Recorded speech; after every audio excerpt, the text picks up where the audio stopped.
Dari 7 nama orang ini tidak ada yang kemudian menurut Anda kerja sesuai tidak sesuai dengan apa? Dengan tidak sesuai. Kita ambil aja Masinton ya. Saya nggak tahu, yang jelas saya tahu Masinton bukan Komisi 9 yang berhubungan dengan pekerja migran Indonesia. Tidak ada. Hanya Mbak Kurniasih di Komisi 9. Ya. Mana suaranya? Apa perjuangannya? Nggak ada, Bu.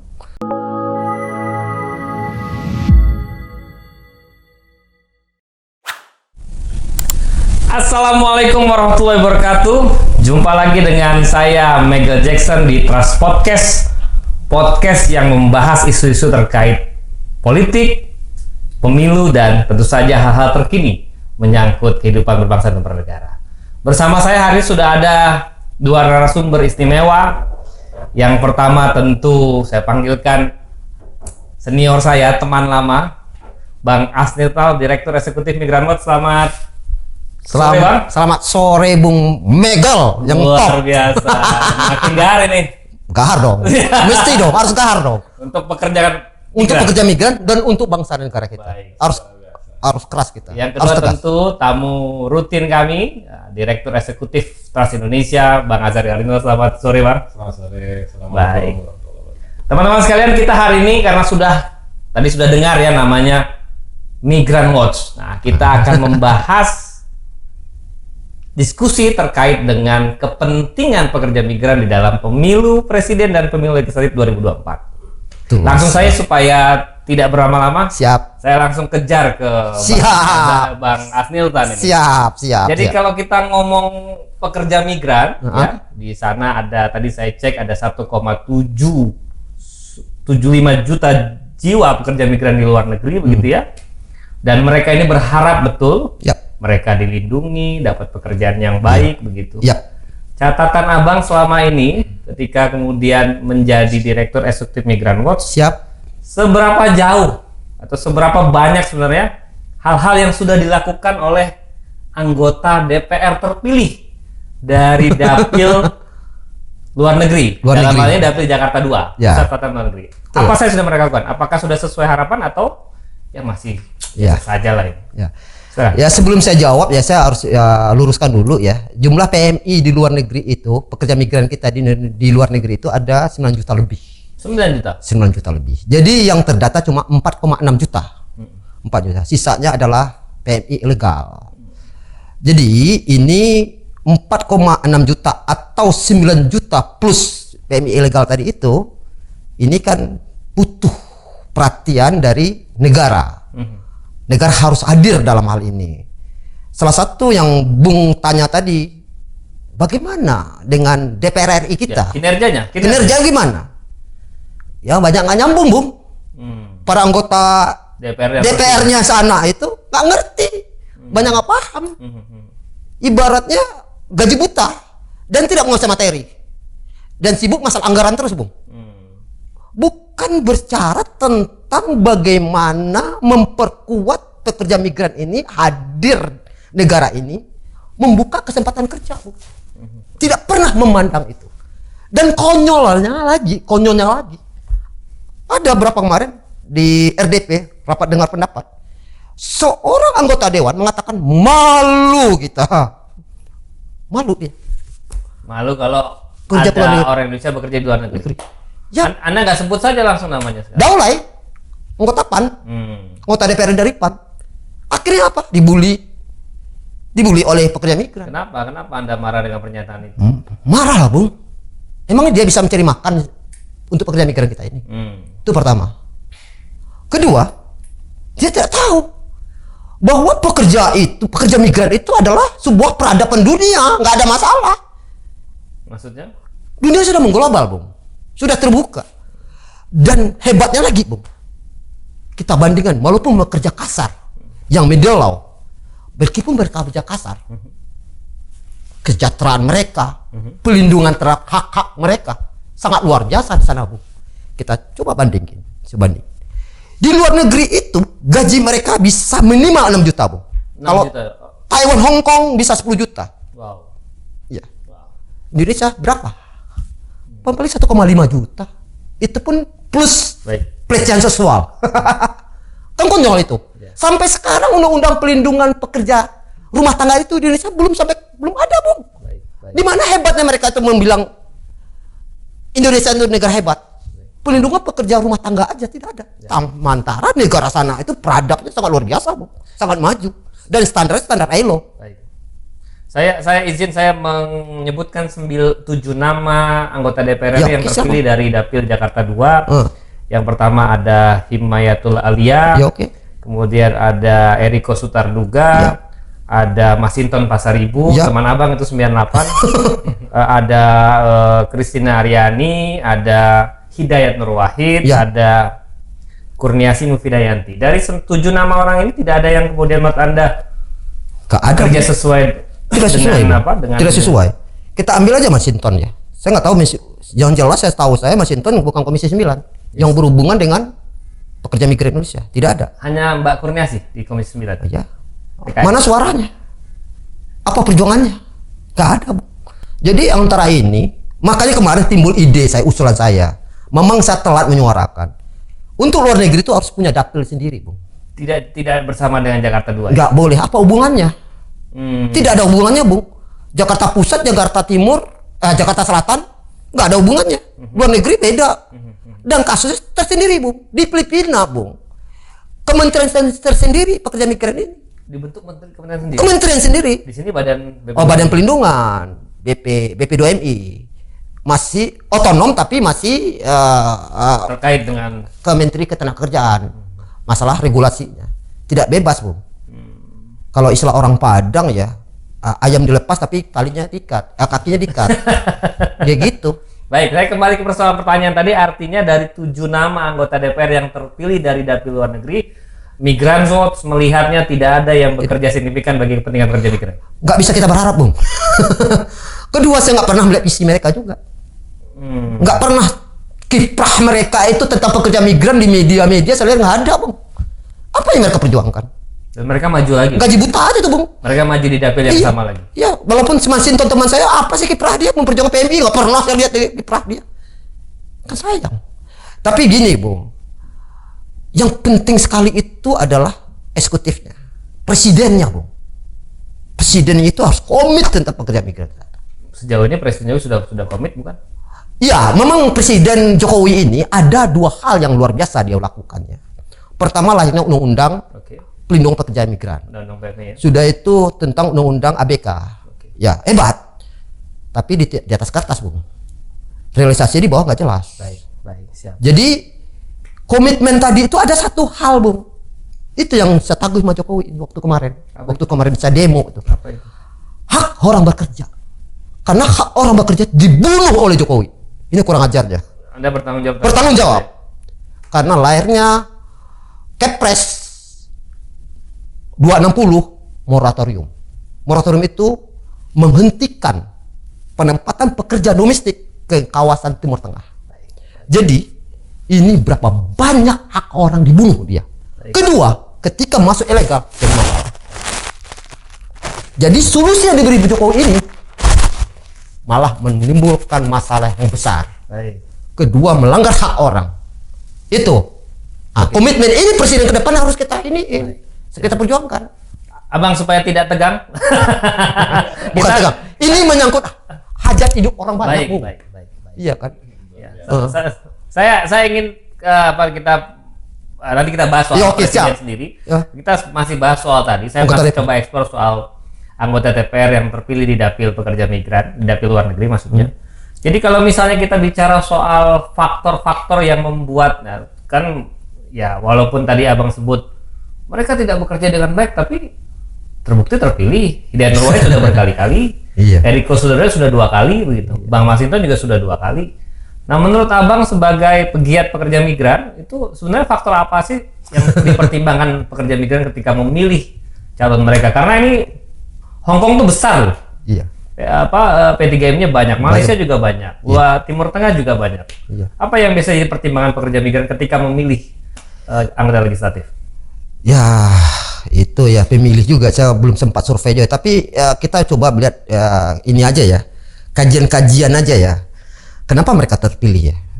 Rata-rata PMI ini tidak tahu siapa tuh caleg tadi itu sebenarnya. Oh gitu. Iya. Kedua, Bung, harus Bung tahu, Bung.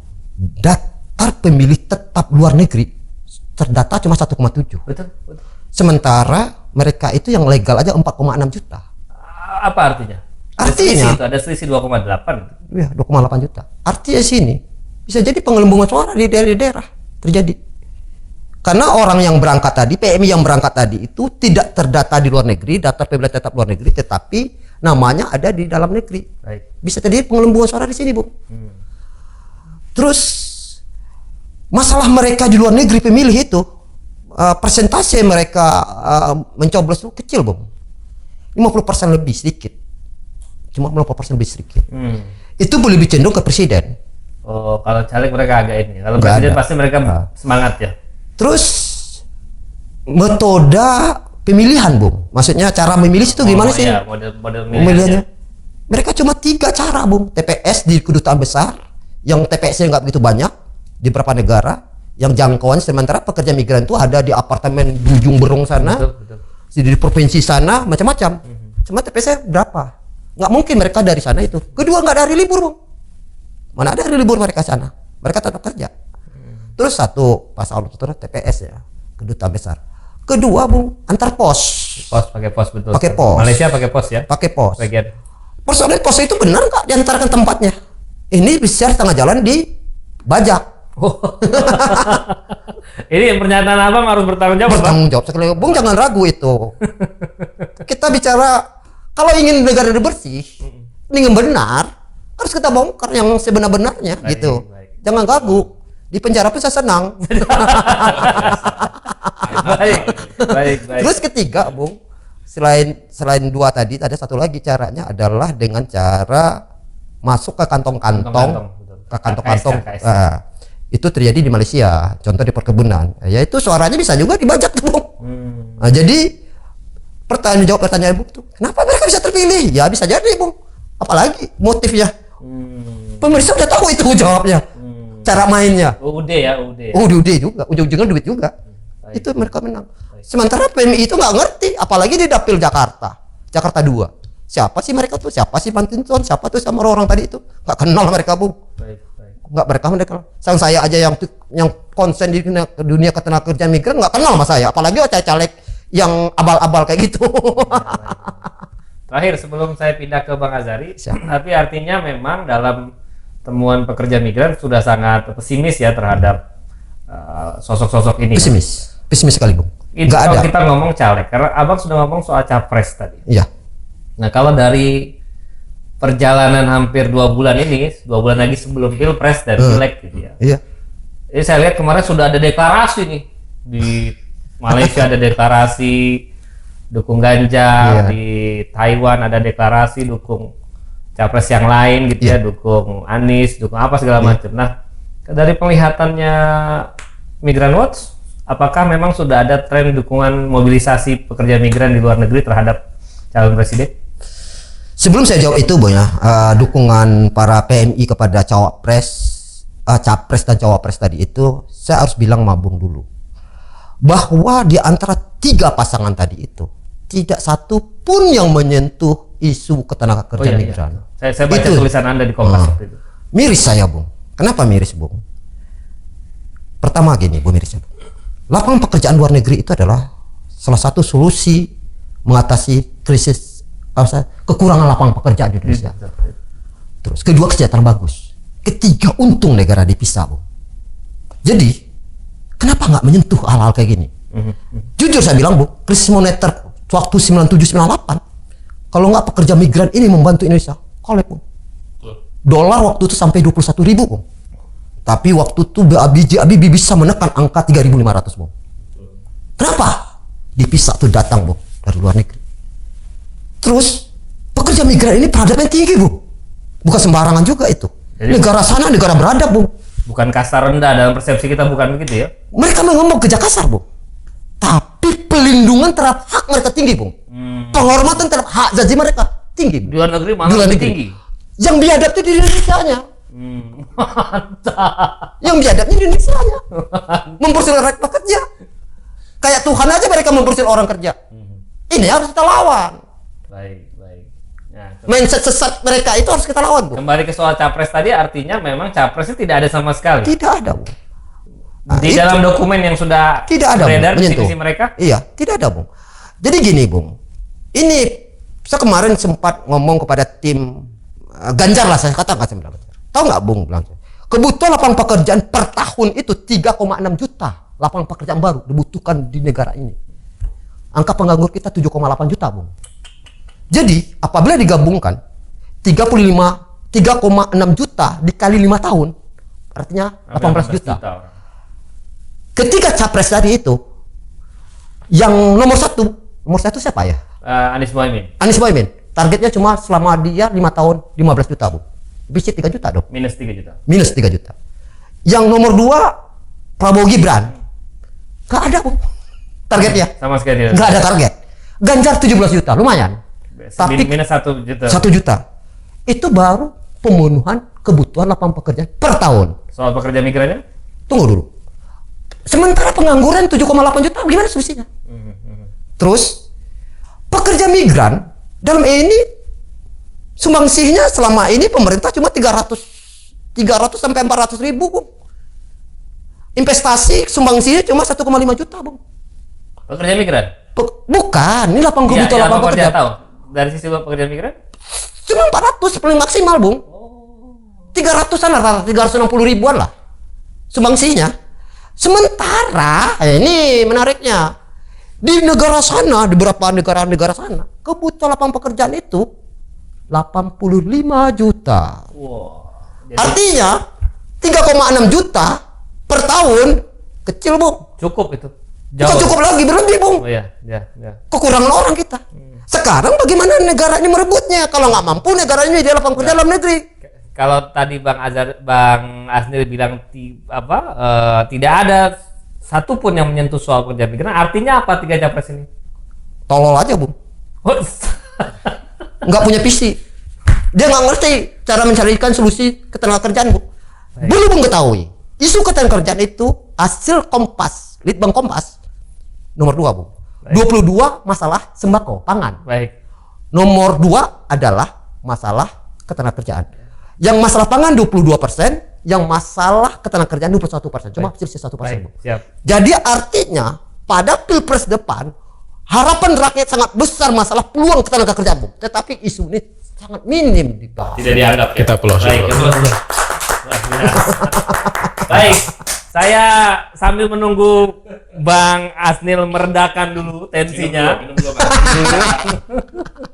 Saya mau pindah ke Bang Azhari dulu nih terkait dengan faktor politis ya. Jadi saya menarik nih, Bang Azhari, kalau tadi riset Trust Indonesia di dalam bidang pekerjaan migran, kita menemukan memang ada kecenderungan penguasaan partai ya di dapil ini. Misalnya dari 2 kali pemilihan ini memang PDIP berhasil dapat 2 kursi. Sementara PKS juga dapat 2 kursi, sisanya dibagi rata antara Demokrat, Golkar dan Gerindra. Nah, dari sisi politik, apa yang bisa dibahas soal ini, Bang? Apa kecenderungan pemilihan, kenapa PDIP dan PKS ini menang? Apa karena PKS Timur Tengah gitu ya?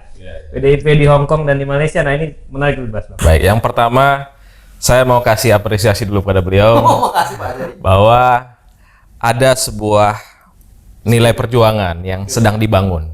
Kita tahu bahwa Pak Asnil ini adalah sosok pejuang ketenagakerjaan yang sampai hari ini itu masih tetap idealis dengan nilai-nilai itu. Dan masih miskin juga, Pak.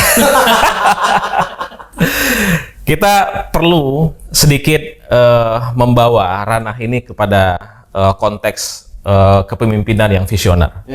Bahwa siapapun yang menjadi calon presiden yang hari ini sudah kemarin ikut dalam debat kandidat, itu harus melihat bahwa ini permasalahan yang sangat penting untuk dibahas. Bukan hanya sekedar pelengkap dari visi campaign calon kandidat presiden 2024, bukan. Tetapi ini adalah masalah inti. Sengaja kita mungkin undang Pak Asnil untuk bisa membeberkan ini. Yang jelas, kalau saya secara pribadi ingin mengomentari dari apa yang beliau dulu sampaikan, bahwa yang pertama adalah dari konteks penerimaan negara. Devisa kita itu benar sekali kata Pak Asnil tadi, bahwa nomor 2 setelah oil and gas. Oil and gas itu kalau tidak salah berdasarkan laporan CNBC itu sekitar 187 triliun. Sementara nomor 2-nya itu diposisikan di tenaga kerja migran yang menghasilkan sampai 150 triliun. Dan menurut saya ini adalah sesuatu yang luar biasa. Dan apresiasi kita bukan dalam konteks hanya sekedar membicarakan, tapi harus ada dukungan baik secara moral maupun secara material. Dan inilah yang sebenarnya diwakili oleh partai tadi. Makanya kenapa saya memulai dengan kalimat itu dulu. Bahwa partai berkewajiban untuk ikut serta membicarakan permasalahan pekerja migran kita di luar negeri, tidak saja dalam konteks diaspora Indonesia yang lebih banyak kepada penyebaran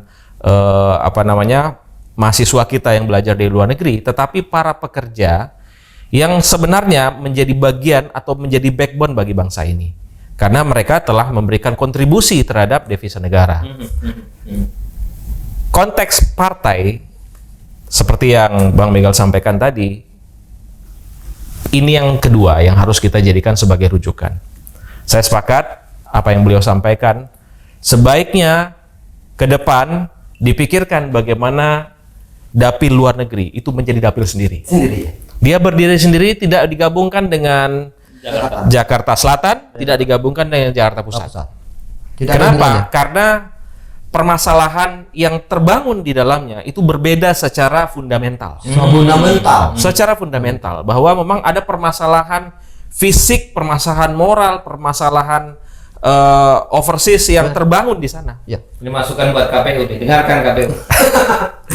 Ini kita menyambut apa yang Bang Aznil sampaikan. Saya merasa bahwa memang benar itu yang harus diperjuangkan. Secara anatomi kita tahu. Ya, saya tahu persis karena memang mengikuti dalam beberapa kegiatan. Dari beberapa alek di DPR RI, di Dapil 2 DKI, itu sebagiannya saya kenal. Kalau PDIP jelas. Pak Masinton, kemudian Pak Eriko, itu 2 orang yang sangat diperhitungkan di PDIP. Dapil luar negeri. Dapil luar negeri. Tetapi bukan di Komisi 9. Beliau tidak hadir di Komisi 9 dan ini jadi masalah.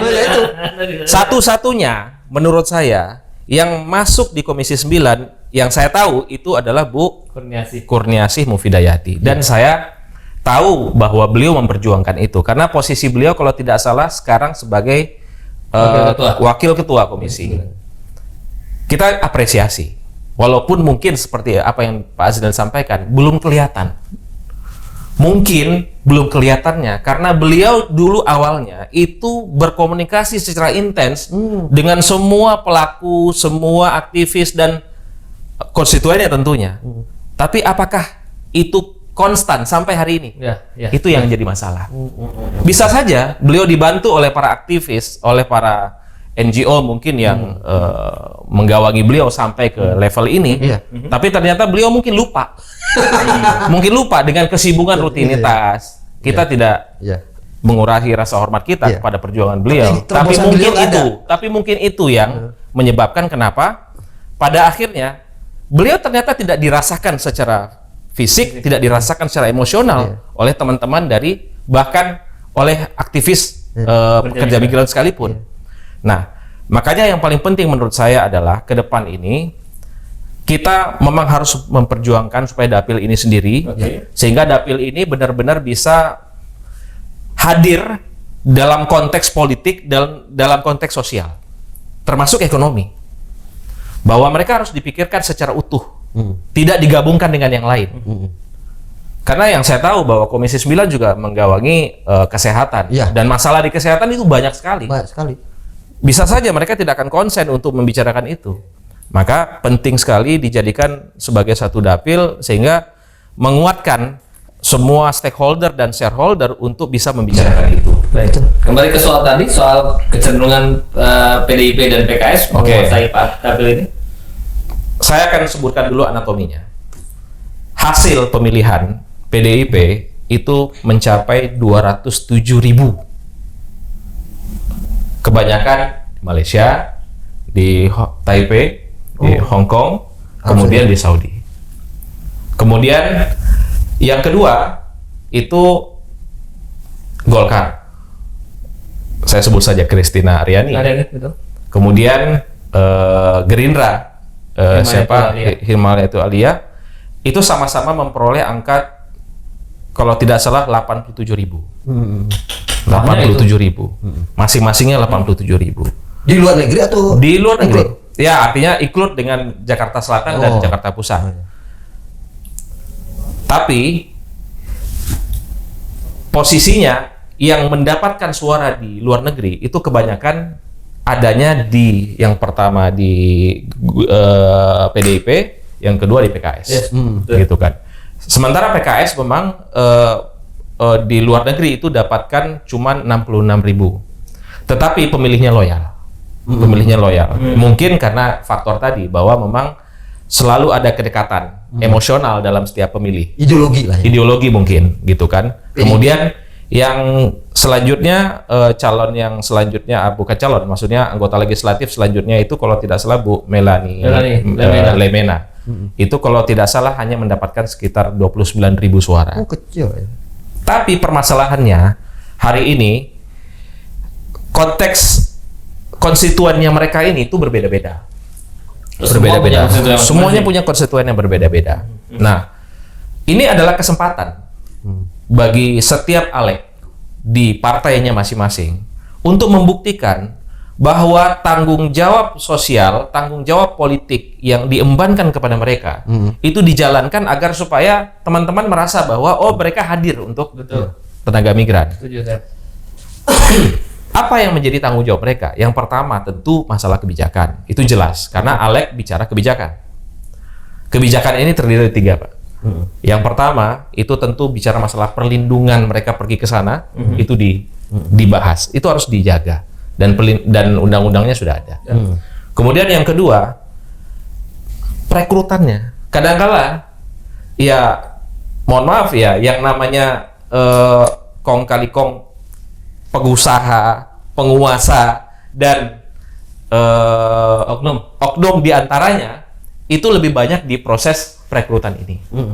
Maka undang-undangnya harus diperkuat dan dibahas berbarengan dengan kekuatan dari NGO. Ya salah satunya Bang Aznil ini. Jangan sampai beliau itu tidak hadir dalam setiap kebijakan yang dibahas oleh pemerintah. Apalagi penerapannya. Kontrolnya, pengawasannya. Dan yang ketiga baru itu tadi penting, controllingnya, monitoring, evaluasinya. Nah, monitoring yang saya maksud itu harus update. Jangan sampai beritanya sudah 2 bulan yang lalu baru dibahas oleh pemerintah hari ini. Dan yang paling sangat kita miris adalah ternyata memang yang menjadi perwakilan atau representasi dari pemilih luar negeri ternyata tidak ada di Komisi 9 memang. Maksud saya, ayo kita coba ini jadikan sebagai sebuah rujukan terhadap pembahasan berikutnya. Betul. Termasuk diantaranya adalah ini harus jadi konsen di 3 calon presiden ke depan untuk menentukan seperti apa posisinya dan bagaimana solusinya. Betul. Jangan sampai ini hanya dijadikan sebagai diskursus pembahasan yang terus-menerus tidak ada ujungnya. Hantu ya. Ya jelas seperti itu anatominya. Kalau menurut saya mereka terpilih karena memang mereka concern untuk berkomunikasi dengan konstituen. Tapi permasalahannya setelah mereka terpilih, apakah mereka tetap meneruskan janjinya? Itu jadi masalah. Bahkan terkait dengan Komisi 9 sekalipun, Bu Kurniasih belum tentu. Walaupun dia ada di Komisi 9. Ini kita pertanyakan. Kalau dia memang benar-benar memperjuangkan, berarti seharusnya dia menjadi sosok seseorang yang diikuti. Dan menurut saya, ya saya jadi kebawa emosi. Seperti layang Bang. Iya benar. Ini masalah hak asasi manusia. Saya langsung pindah. Jadi tadi bagus juga diskusi yang keluar di antara kita ini. Kenapa dari semua sebagian besar anggota DPR yang terpilih dari dapil luar negeri itu hanya 1 yang masuk Komisi 9. Kenapa mereka tidak punya tanggung jawab yang langsung mengurusi? Ya karena itu tadi, Bung. Karena nggak punya dapil sendiri. Ya karena dapilnya bercampur Jakarta Selatan sama Jakarta Pusat. Akhirnya itu Ya lebih concern mereka ke Jakarta Selatan kali ya. Ya gitu. Jadi itu penyebabnya. Itulah makanya saya senang Pak Azhari menyambut ide kita tadi bahwa nanti ke depan harus ada dapil sendiri. Biar konsen mereka. Ini butuh kekhususan, Bung. Karena persoalannya nih, Bung. Gini, Bung. Kenapa kita tegas selama ini ya? Beda kasus. Iya, beda masalah. Beda pendekatan. Beda pendekatan. Jadi semua aspek beda. Ini perspektifnya dari apapun beda. Jadi ini harus punya dapil sendiri. Kalau tetap dipertahankan seperti ini, ya mereka jadi dagangan politik doang, Bung. Jadi politik kita tuh politik abal-abal, Bung. Jadi dagangan doang. Iya kan, mengklaim inilah, mengklaim itu. Politik abal-abal. Baik. Demokrasi ini demokrasi abal-abal. Demokrasi abal-abal luar biasa. Kita bicara ke stepping yang lebih jauh. Kalau dibandingkan dengan periode 5-10 tahun lalu ya, sebenarnya posisi kasus pekerja migran tidak banyak terjadi sekarang ya. Relatif jauh lebih stable dibandingkan dengan periode 1 dasawasa yang lalu.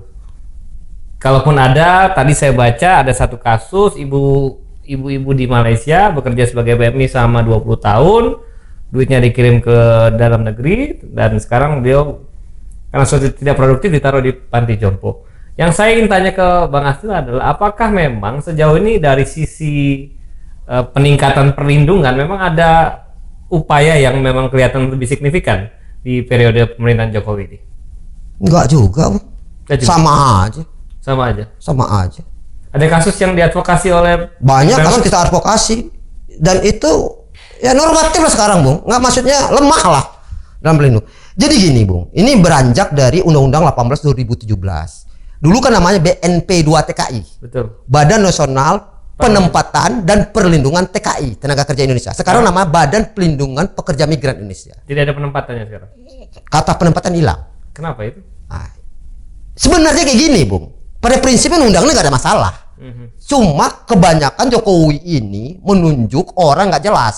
Maksudnya Anda orang-orang yang duduk di strategis? Iya, strategis. Saya boleh sebut Menteri Tenaga Kerja atau Kepala BP2MI? Jangan mentang-mentang karena temannya Bang Astil ya boleh disebut ini. Terutama ketenaga kerjaan dong. Kalau Pak Beni itu cuma persoalannya operator. Ya, saya nggak bisa salahkan juga Pak Beni. Iya kan? Nah, karena orang ini nggak punya kapasitas, ya menteri kita nggak punya kapasitas, akhirnya termasuk menular juga ke BPDMI ini. Sekarang makna penempatan hilang. Ini, Bung, di undang-undang itu dua hal. Ibarat mata uang koin, dua mata uang. Satu masalah hak pekerja, satu masalah hak pekerja. Ya. Yang masalah hak pekerja ini, hak orang bekerja itu dilindungi oleh konstitusi kita, Bung, pasal 27 ayat 2. Hak orang bekerja. Nah, itu pun deklarasi universal HAM melindungi juga. Jadi, ini kurang ajar negara ini, pemerintah sekarang ini. Hak orang bekerja diambil dia. Kayak Tuhan aja mereka ini. Mau butuh revolusi. Abang mengulang-ulang itu pernyataan itu. Iya, karena kurang ajar, Bung. Udah biadab.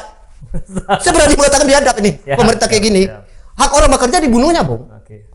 Iya kan? Kalau membuat peraturan. Terus masalah hak pekerja.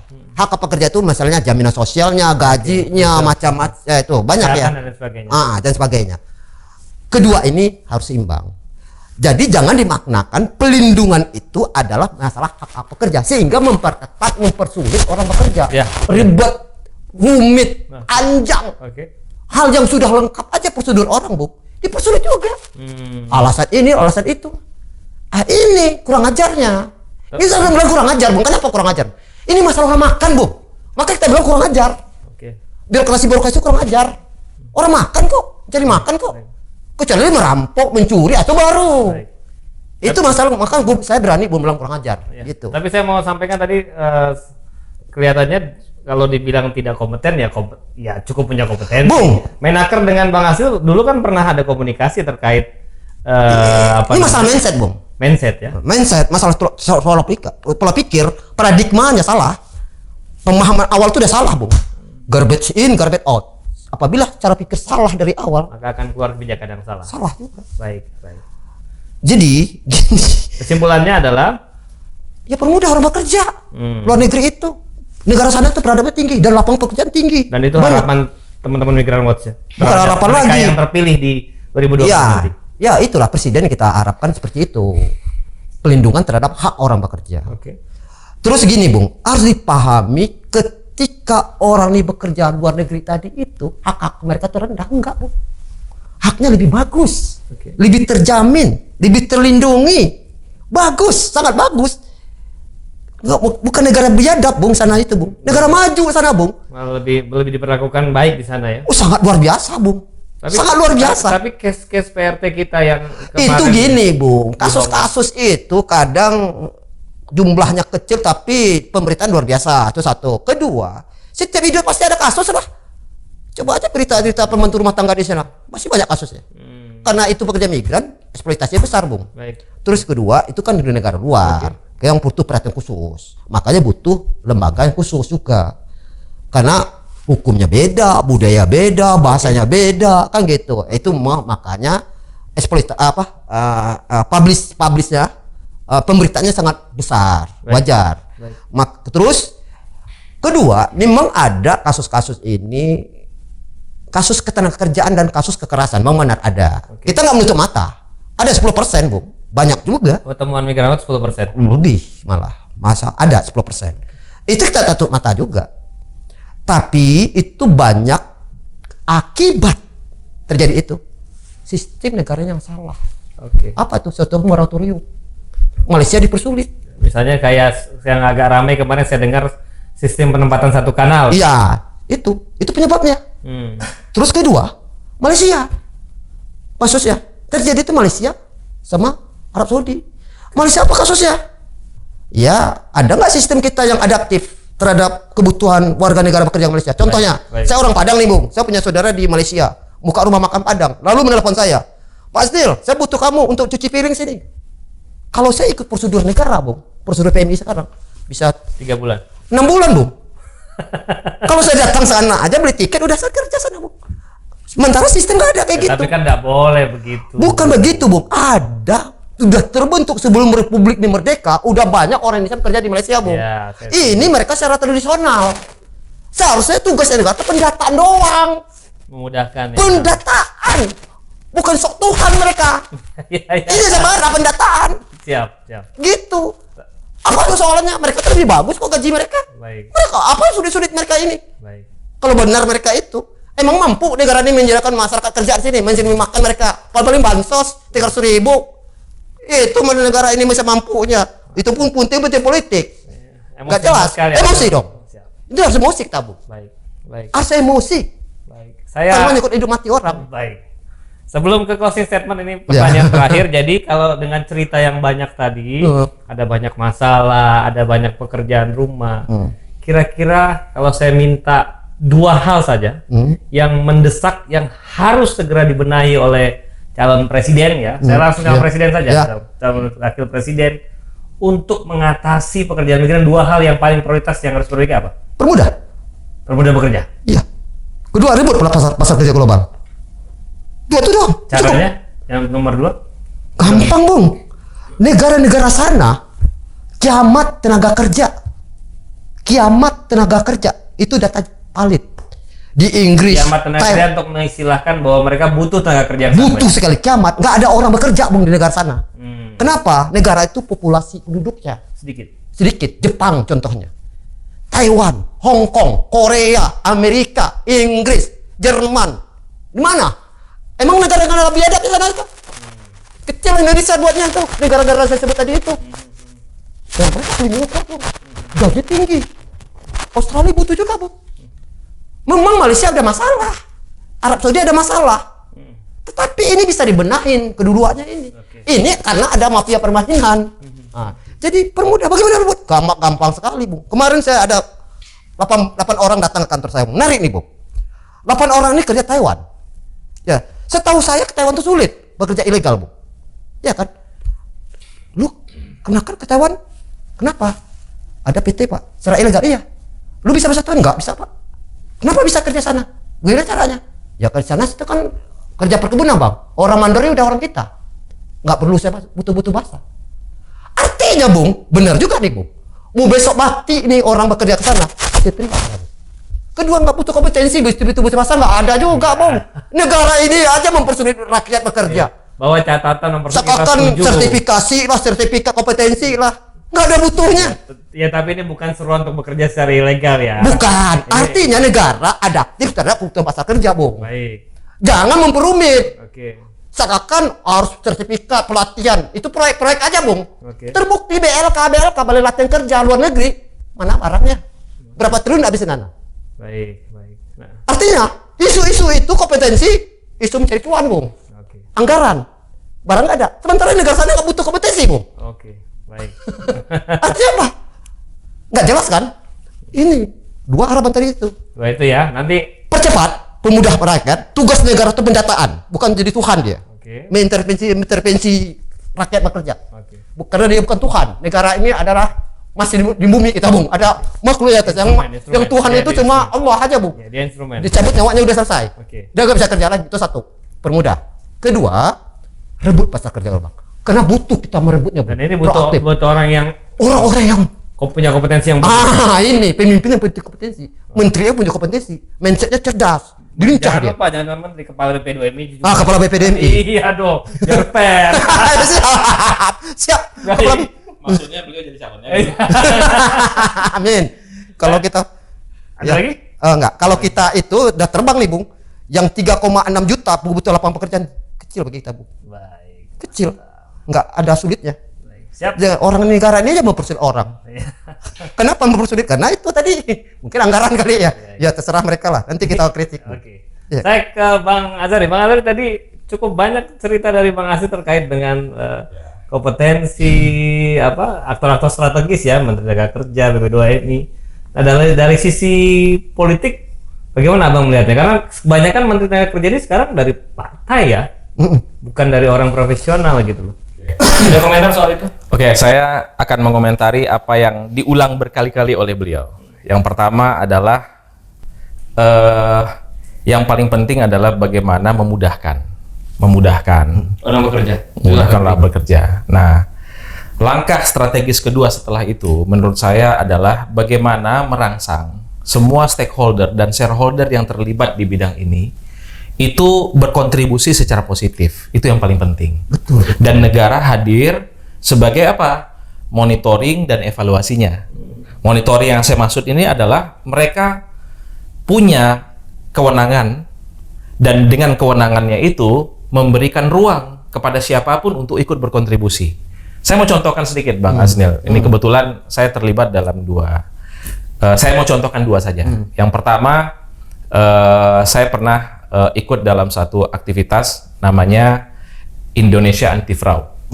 Kebetulan pimpinannya adalah Bapak Jenderal Dadang, yang kebetulan jadi pimpinan Indonesia Anti Fraud.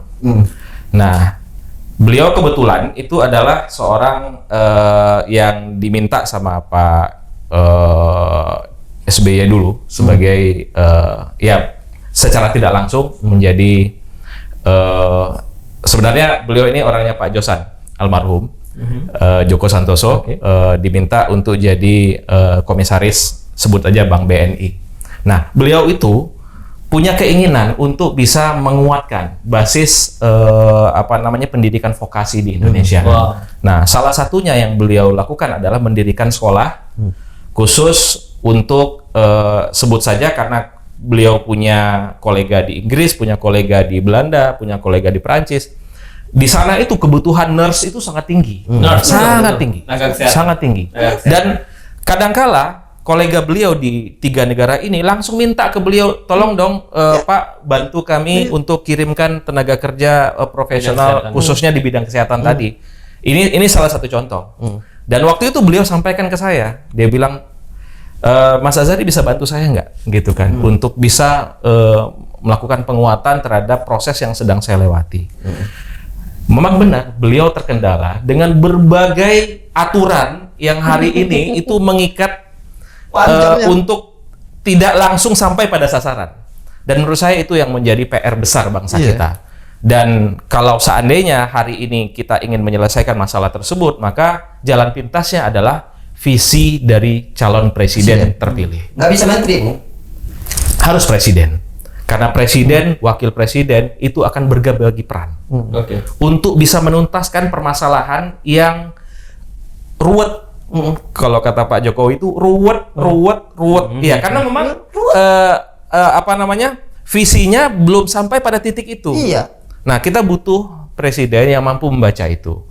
Dari 3 visi calon presiden yang kita sudah baca sama-sama, itu 3-tiganya fokus hanya kepada penciptaan lapangan kerja, tapi tidak menyelesaikan permasalahan yang sebenarnya sedang menjadi fundamen bangsa ini. Mereka harus kita akui bahwa mereka pekerja migran ini adalah backbone bangsa ini. Wow, backbone bangsa ya. Tulang punggung. Iya. Walaupun kita tidak menafikan bahwa backbone bangsa ini adalah pekerja secara umum, tetapi pekerja migran adalah bagian dari pekerja Indonesia. Nah, makanya kita harus menyelesaikan masalah ini. Segala hal yang dibangun secara parsial, hasilnya pasti prematur. Seperti yang dialami oleh semua menteri yang mencoba menyelesaikan masalah, nggak bisa. Kenapa? Pendekatannya parsial. Tapi kalau pendekatannya visioner, kalau sudah visioner pasti sistemik. Iya, sistemik. Baik. Kalau sudah sistemik pasti dia bisa mengatur seperti apa seharusnya. Dan dare to dream. Dare to dream.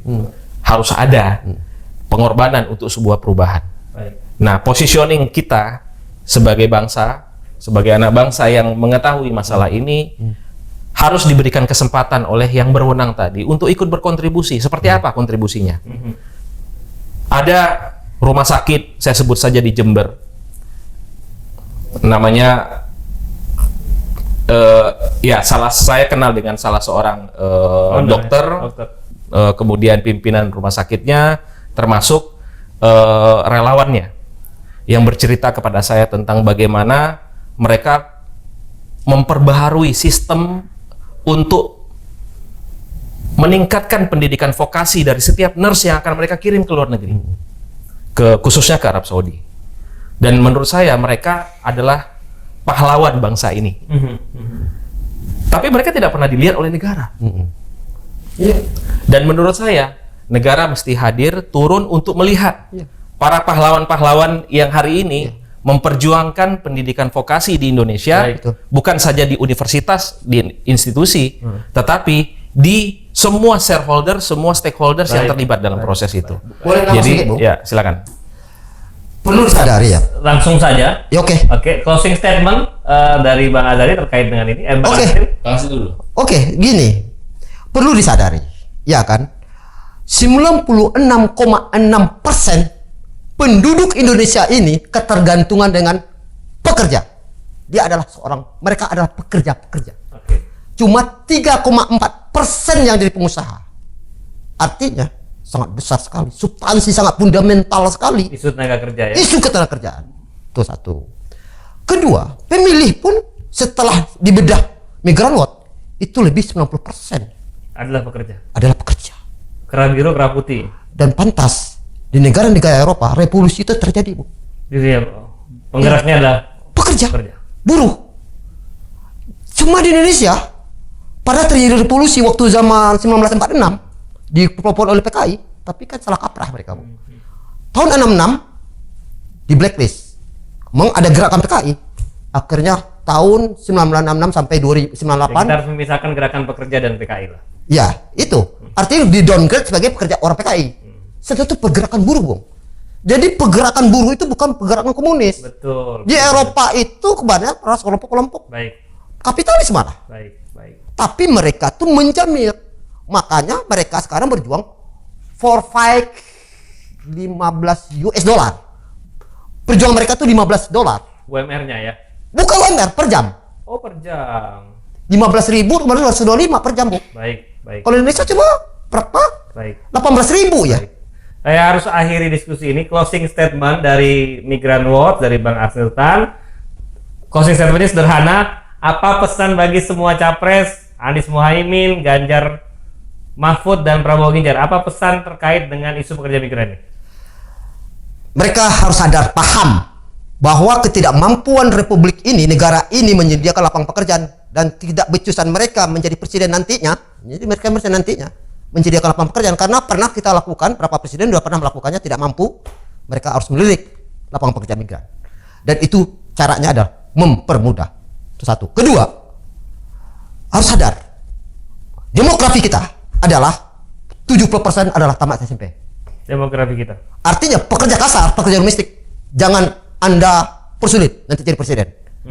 Karena mereka itu tugas Anda adalah mendata mereka dan melindungi mereka. Baik.